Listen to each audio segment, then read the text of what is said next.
This is the Christian Life Coach Collective, and I'm your host, Laura Malone. We're talking all things coaching, concepts, tips, tools, self-coaching, mindset, faith foundations, and definitely entrepreneurship, because I want to support your calling as a coach and help you build a thriving online business with God as your CEO. So I hope you enjoyed today's episode. Here we go. Okay, we're talking about one thing this week, talking about freedom. It's the week of 4th of July, and I think that digging into freedom and your freedom personally is imperative. Every now and then, stop and give it an appreciation, give it a real look-see, and say, where am I living in freedom? Where am I stuck? Where am I trapped? Where have I been taken captive, right? Where am I a prisoner? Where are the chains? But also, where am I living in fruitful freedom and liberty because of Jesus, because of Him in my life? Because we have a negativity bias as humans, hello, welcome to personhood, we have the ability to constantly see where we feel deprived, where we feel trapped, where we feel injustice, but we actually have to take like real intentional, specific, just put attention on what is great, where freedom is in our lives. Where are we seeing the fruitfulness of God? Where are we experiencing the fact that his yoke is easy, his burden is light, right? Where are we experiencing that in our lives? And if it's in our life, but we don't see it, then how are you ever to give testimony to what God has done? You know what I mean? So with that said, I want to bring your attention to the book of Joshua, the chapter 4, because Joshua, he was the successor of Moses, right? He was a leader. He was a warrior. He did some really incredible things. And he also led the Israelites into the promised land. So when the people got to the Jordan River, verse 17 says, "Now the priests bearing the ark of the covenant of the Lord stood firmly on dry ground in the midst of the Jordan. And all Israel was passing over on dry ground until all the nation finished passing over Jordan." I want you to stop and actually think about people who are escaping. They're escaping slavery. They're running for their lives and for a very long time. But they forget while they're in the wilderness. They forget what God has done. So they come to the Jordan River and they're about to enter into the promise. How many of them remember the promise? And there were no text messages, right? Hey, remember that thing God did? Or like a journal inside of your Pages documents on your Mac. Like that wasn't available to them. There was no way for them to know what God had done except to have the people around them speak, sharing the testimony of Jesus, hearing. The testimony comes from hearing of the word, and it being passed on, and the message being spread of what God had done, the promises He had made, and the freedom He had brought, right? So then they get to the other side. They make it to the land with dry ground. Now remember this. They just passed through a river on dry ground. Then they get to land of dry ground. So the Lord tells Joshua to have everybody set up these 12 stones of remembrance.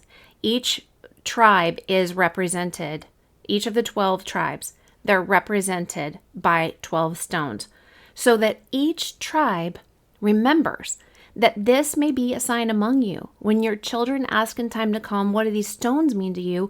Then you shall tell them that the waters of the Jordan were cut off before the ark of the covenant of the Lord. When it passed over the Jordan, the waters of the Jordan were cut off. So these stones will be to the people of Israel a memorial forever. Okay, think about this. Now, Jesus, his Hebrew name is Yeshua, which is translated also as Joshua. So Joshua led the people of God through the waters into their promised land, just like our Yeshua took us from our death, from our old place of slavery, into this promised land of freedom and victory in Him, life and joy and true peace. And one day we'll have a new promised land for eternity. Okay, I want you to stop and ask yourself, have you remembered, have you focused on and given any attention to the places you've gotten free? The things that have happened in your life, not just after you knew Jesus, but before Jesus. Have you paid attention to the things that He's done? And have you looked back to see where the hand of God was protecting you, leading you, guiding you, correcting you? Have you looked and intentionally sought the hand of God in your life to bring you joy and freedom from captivity? Have you remembered what He's done, not only in the past, but have you remembered His promises for your future? Like Jeremiah 29:11 says, He has good plans for you. He has a future planned. It's got hope. It has joy in it. There is freedom, and the chains of bondage, they are broken over your life because of who He is in your life, because of what He's done, because you are a child of God. Now, they are broken by Him and by the power of Jesus's blood. Now, you have to partner with Him. You have to come into agreement, or you can keep actually handcuffing yourself again and again and again. You can keep throwing yourself into the prison again and again, because if that's where you believe that you belong, if that's what you want because it's a habit and it's more comfortable to be imprisoned, it's more comfortable to be taken captive, if that's what you know and you're not renewing your mind and you're not actually remembering what He has said or done for you, then it's the same thing I've talked about when I say you can be adopted and the paperwork can be filled out, but you can still act like an orphan. You can still live like an orphan. You can still buck up against the parents who adopted you, who want you, who chose you, and you can still say, no, thank you. And we can do this with God. We can say, well, I understand that you tell me in the Bible I'm an adopted son or daughter. I'm an heir in Christ. And then we can still act like we're slaves. We can still act like we're orphans. We can still act and believe, have a paradigm of captivity, because that's what we have known. And that's where your soul is saying, it's just easier to go back to Egypt. I miss the sugar and I miss the salt and I miss the taste of the good life. All the while your spirit is saying you were not free and you hated it. The spirit within you knows when it's not free. So here's what I'm asking you to do. This week in America, I understand it's not 4th of July everywhere. So in America, we celebrate Independence Day on the 4th of July, which as of the time of this recording, that is tomorrow. And it is a moment to celebrate independence as in the context of freedom and victory in that. But I want you to actually, no matter where you are in the world, I want you to consider not independence from God, but independence unto the Lord, free from the enemy in your life, free from the bondage, free from the scales that have covered your eyes, and actually allow the freedom and the independence that you've received through the blood of Christ draw you unto the Lord, so that you're not, so that you're dependent upon Him, but you're independent from the world. You're independent from the enemy's plans for your life. You're independent as in you're set free. You're not held prisoner, and you're held captive anymore. The bonds of slavery have been broken. Jesus went to hell and he took back the keys. So how can you step into remembering what God has done for you, number one? And number two, how can you start living like it? How can you start acting like you have been set free? How can you start acting like the freedom and the promises for your future are true and you're stepping into them? And then number three, how can you share what God has done in your life to set you free with other people?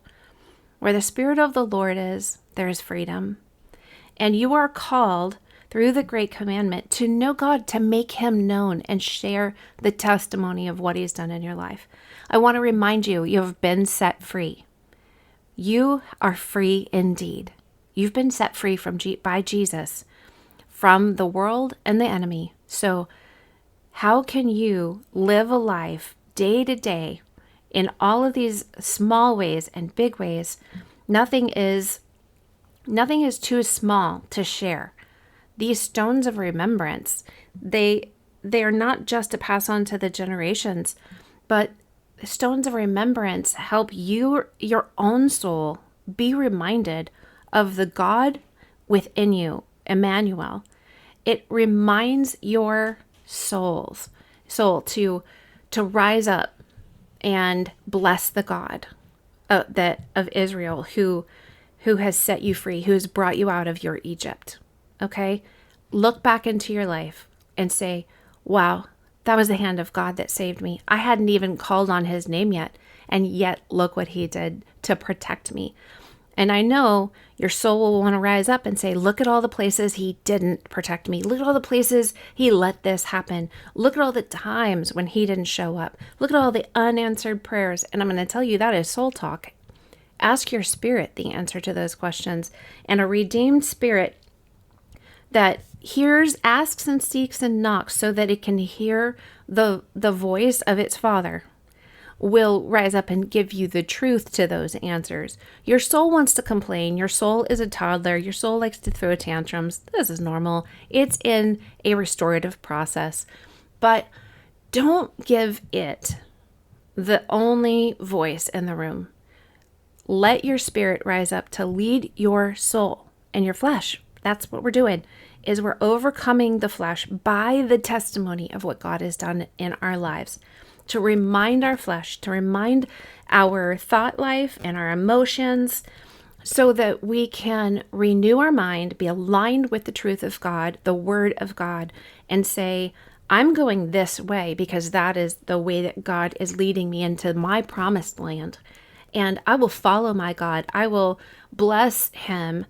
My soul, which is dismayed and so disappointed and so discouraged. So I'm going to tell my soul, my spirit will tell my soul, remember, bless the Lord, oh my soul, bless the Lord and all that he has done, all that is within me, I will bless the Lord. Give this attention this week. Thank the people in your midst who have fought for your freedom, and remember that God not only has good plans for you, but he says that through Christ, all things are possible for you because you love him.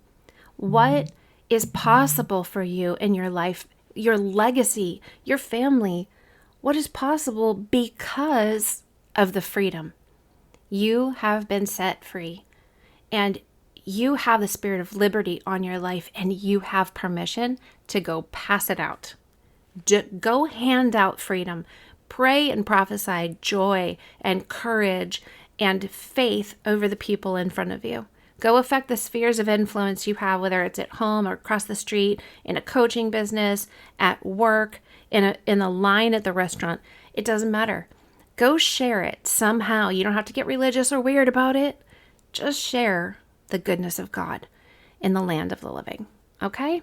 I bless you, friend. I'm praying for all of you as listeners to experience tangible fruitfulness, tangible freedom, tangible growth of your faith towards the Spirit of the living God. And I hope you have a great day. Talk to you next time. I hope that you loved this episode and you feel challenged, inspired, and encouraged. If you're a coach or you want to be one, jump into the Christian Life Coach Collective Facebook group so we can connect over there. And to work with me, grab the links in the show notes to get quick clarity about your calling as a coach and entrepreneur, as well as how to get trained as a coach with Starling & Stone and start your own business. Bless you, friend.